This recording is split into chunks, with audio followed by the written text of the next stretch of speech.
For prevent mechanical complication. Dr. Kaglar Yugor.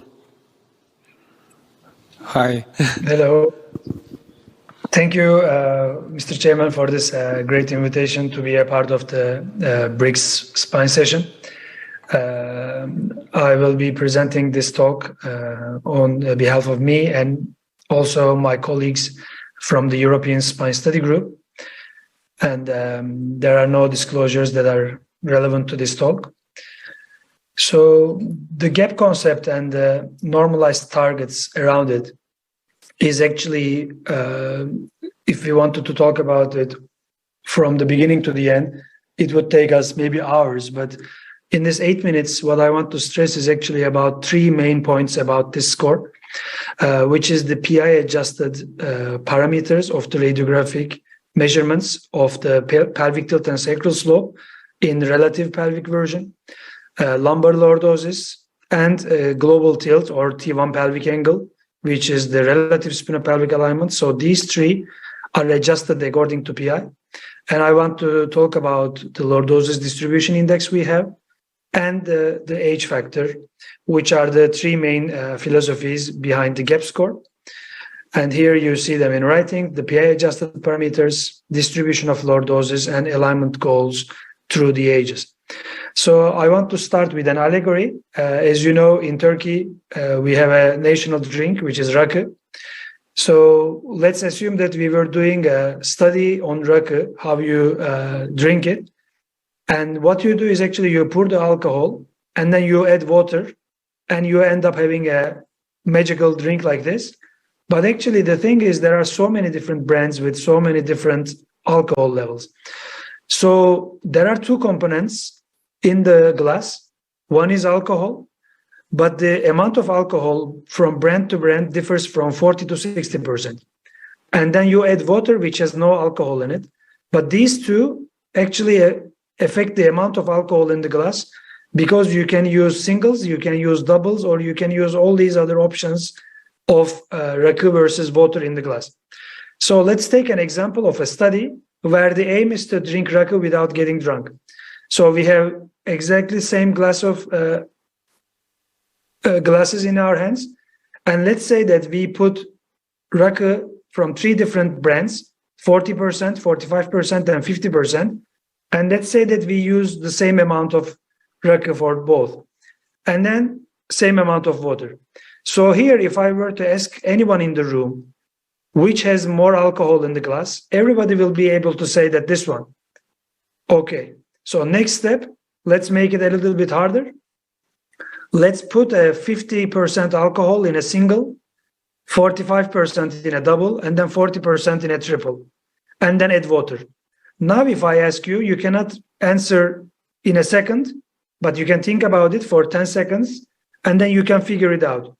But let's make it, one more level up. Now, it's just, I'm not telling you the doubles or triples, and it's not exactly, in proportional amounts. So now try to guess which one has more alcohol in it. And now it's getting even tougher and tougher. But how you can do it is actually looking at the relative amount.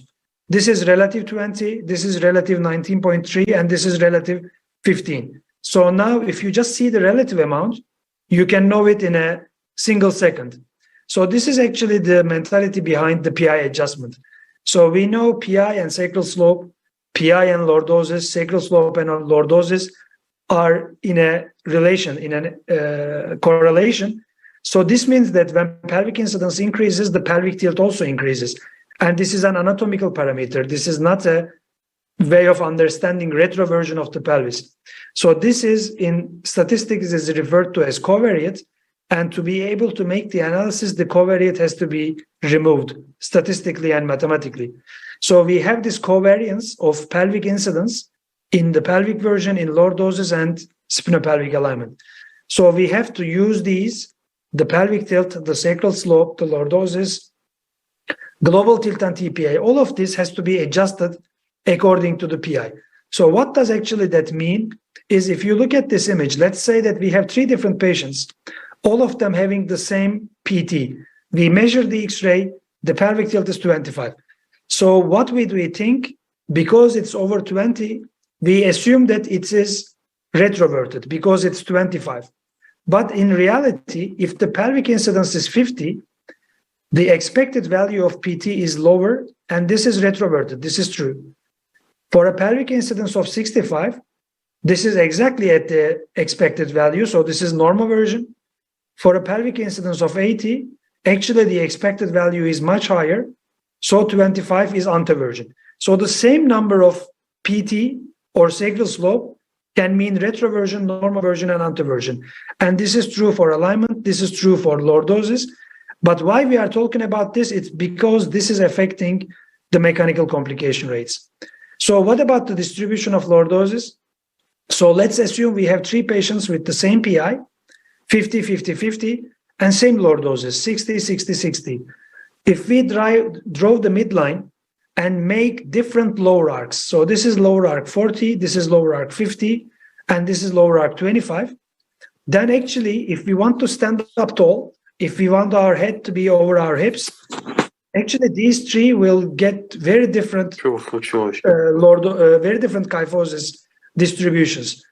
And this is important again, because what we thought before was that distribution of lordosis was 2/3. We always thought that 2/3 of the lordosis was in the lower arc, but this is not a constant number. Depending on the PI, the distribution can be as low as 50 or it can be as high as 80. And this is again affecting mechanical complications, as if we get both aligned, we get very low percentages of complications. If one of them is either the amount or distribution of lordosis is not good enough, we get 47%. And if one of them is severely malaligned, then we get more complications. And lastly, about the alignment goals through ages, what we tend to think is that, okay, with aging, we change. With aging, we lose lordosis. With aging, we increase kyphosis. So some of the colleagues think that when we operate on older people, we have to do age adjustment, saying that we have to do less correction on them because they are old. But actually, in the gap concept, the age factor is exactly saying the opposite. We are saying that, okay, so aging is important because of osteoporosis, sarcopenia, balance failure, all of these things are important. It's increasing our frailty, but the alignment goals are the same. But the biology, the tolerance to this alignment is different. So if you are younger, you tolerate deviations more. If you are older, you tolerate deviations less. But biomechanically thinking, a non-fused spine in a non-ideal alignment, it might be okay. But if you fuse this patient in the same position and override the compensation ability, it's not the same. So these might be having same lordosis, but these are very different 2 situations. And here in the ESSG database, what we did was a principal component analysis and an unsupervised clustering. Mainly this blue and the brown is frail and non-frail patients according to these 120 different parameters that we looked at. So, okay, here are the young ones, the non-frail ones. They are getting 30% of mechanical complications in general.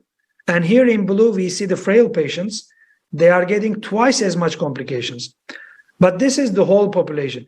If we distribute them according to the gap scores postoperatively, if you do a proper alignment, then these guys who used to have 30% of complications will only get 8.5% of complications, while the old ones, the frail ones, are going to get twice as much. So even if you do perfect alignment, these guys will get more complications, of course, because of all the other problems they have. But if you consider having less than ideal correction, they will get 5 times more complications, up to 60%. So we have to align them proportionally, but again, they will be more risky than the youngs. So, okay, life is a kyphosing process, but if we do that in spine surgery, that's called flat back, and we shouldn't do it. So all in all, when we get all these together, the relative parameters, the distribution, and the age factor, we get the gap score, and we call them proportioned, moderate, or severely disproportioned. We use this sheet to put where the patient is, and it's a surrogate for the conus of economy. And here is one patient example as to show. So 84 years old, very old, operated 9 months ago, and already the patient is loosening, and the patient can't stand up straight. And looking at it with the gap score, this is a PI of 64. It's a little bit big PI. And you can see this is a severe disproportion, 51 degrees of lordosis lag.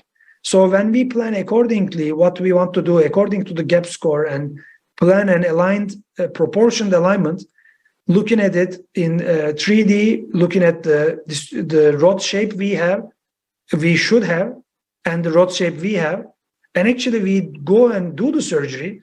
What happens is, as you can see from here in the coronal plane and in the sagittal plane, the patient was compensating from the lower extremities. Now it's not. The thoracic kyphosis now looks better. The patient looks taller. And 2 years, no mechanical complications, and the quality of life improves. So in summary, this is what we call personalized planning on the gap score. We use these indices of relative measurements and the distribution. And we use this independent of age. Of course, to understand about the mechanical complications, you have to know the bone quality, you have to know the muscle quality and everything. You have to know whether pelvis is fixated or not. But regardless of all these other things, if you want to get good alignment, which is most important in the complications, you have to do it according to the gap score and get rid of the need for compensation in a way to get lower mechanical complication rates and better patient-reported outcomes. Thank you. Thank you very much, Yegor. У кого-то есть вопросы? Могут задать? So, can I make a comment? Yes, please. Dr. Yilgar, this is a wonderful, wonderful talk. And I think we are all very, very confused about adult deformity, especially in our country, where we do not treat our older patients as frequently as we do in Europe or in other countries. So this is a very important concept that we have to understand, and you have put it beautifully. Thank you so much. Thank you. Thank you for the great comment. Yegor, I have a question for you. Have you ever estimated condition of the muscles from patients with deformity? Because we always focus on the balance, on the bone quality, implants, different parameters, but sarcopenia, it's always can change everything. If patient in bad muscle condition, how do you decide this question? So I think this is a really important question. So this is actually, so we use age factor, which is very basic, like 60 or lower than 60 in the gap score. But it's, it doesn't really give you an understanding of the muscles or the bone quality, of course. But we are just adding there to make you realize that you already have 1 point from the age factor. So now you have to be more precise. But of course, in real life, we have to do what you are telling us. So we have to look at the MRI. We have to look at the shape of the psoas. We have to look at the fatty degeneration. And how we use it in gap score planning is, so in the examination, if we see that the patient has really low muscle volume and functionally the compensation ability with the muscles is not good enough, maybe you can think that this patient is not a good candidate for stopping at T10. Let's say if you are, if you have to go to the pelvis, then T10 pelvis in this patient may be a little tricky because of the compensation. So maybe then you need to go higher. But in other cases, you can use it the other way around. And in a patient that you think you should go to T2, because you think that PJK is going to happen, what you can do is, if you have good musculature, then you can use a good proportioned alignment up to T10 or L1 or T12, and then stop there, and then you don't need to do the rest, and the patient can, keep their posture. But of course, we cannot beat the natural history of the disease. So let's say if we operate the patient at an age of 65 or 70, in 5 years, in 10 years, of course, the musculature is going to go, worse, and the bone quality.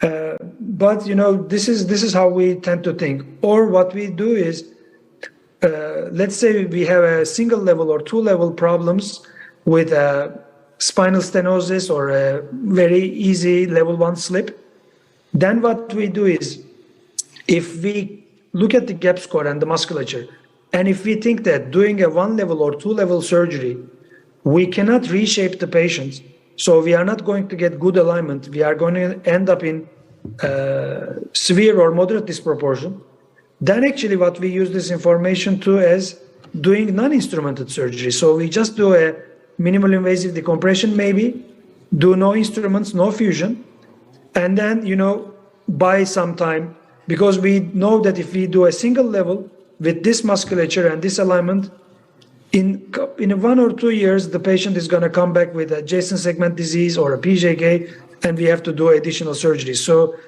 it's not included in the gap score, but it's included in our thought process of all these other, you know, muscles, bones, the balance of the patient and everything. Thank you very much. Stay with us. One more question. Можно по-русски задам, если перевести можно будет. Спасибо большое за интересный доклад. Данной системой мы используем в своей практике. Мне один маленький технический вопрос. Вот у вас в программе есть так называемый параметр индекс распределения лордоза. Как вы его рассчитываете? От идеального поясничного лордоза или от фактического? Можно еще раз короткий вопрос повторить? How do you measure lumbar index lordosis from ideal lumbar lordosis or other?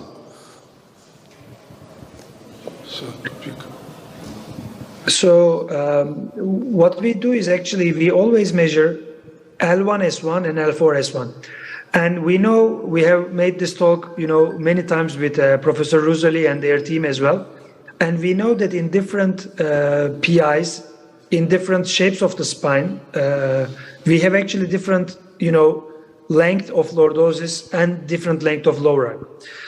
But in the sense of practicality and having the made analysis between this lordosis shape and that lordosis shape, what we are always doing is we are measuring from L1, S1 and L4, S1. And we have shown that this works for different PIs and different Rusoli types the same way. So actually, you know, the best thing would be to measure lordosis at every segment. So you have to measure L5, S1, you have to measure L3, S1. But, you know, always we have to make a decision between being more precise or being more practical. If you have enough time and if you have this software that can measure every segment, then I think it's better to think segment by segment. But if you just have, like in the clinic, you are seeing the patient for, you know, a small amount of time, then L1 and L4 will give you enough information. And then when you divide L4 by L1 and get the distribution index, what you have to know is that throughout the PI, it's not the same. It's not 2/3. So the reason for it is because L5S1 and L4L5 is 2 levels of disc, and there is a limit what lordosis you can get with only 2 levels. Maybe let's say L5S1 is 20 degrees and L5 is 15. So these 2 discs can give you 35 degrees or 40 degrees at maximum. And if you have a small PI and the amount of lordosis you need is not too much, then the upper discs do not have to be lordotic because you already have enough lordosis in the lower arc, so that it means that the distribution is high. So the lower arc compared to the everything is like 80% or 85%. But let's say if you get bigger and bigger PI and the amount of lordosis you need increases, now the upper segments has to get lordotic as well. So when you divide L4S1 to the L1S1, actually now the distribution is smaller. It's almost, let's say, half is in the lower arc and half is in the upper arc. But what we were told before was that 2/3 is in the lower arc. And this is true for a medium-sized pelvis, let's say a pelvis around 50, maybe 40 to 60 degrees of PI, 2/3 might be okay. But if the PI is smaller, then